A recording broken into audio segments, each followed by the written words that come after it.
Today I'm going to show you how to make instant mashed potatoes so good you would think they were homemade.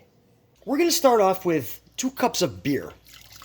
And the flavor the beer gives these potatoes is absolutely amazing. I'm using a Stella. Now to that, a little bit of butter, 2 cloves of fresh garlic, rosemary sprig for some flavor, pinch of black pepper, pinch of salt.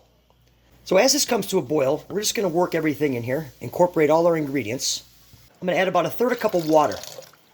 And we're going to let that boil for a few minutes just to burn off the alcohol. All right, so it's been a couple minutes, and I shut the burner off. Now what we want to do is we're just going to get rid of our rosemary. Just throw that aside. And now we're going to add our instant mashed potatoes.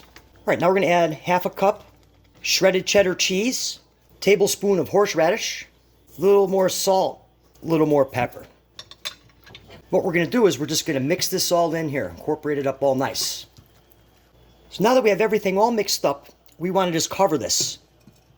And you want to let it just sit for about 4 to 6 minutes so it can set. All right, so potatoes been resting for a couple minutes. Let's get these guys plated up. I'll just throw some right in here like that. And we can just work those right in there. All right, now we got these plated up. I like to add just a little more butter. Just throw that right on there like that. And then garnish it with some fresh, fine diced rosemary.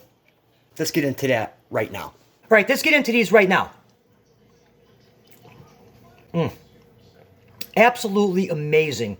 The beer gives these mashed potatoes a flavor like you wouldn't even believe. Along with the cheese and the horseradish, absolutely outstanding.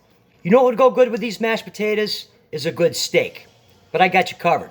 Be sure to watch the video that's on your screen right now. And I'll see you right here next time.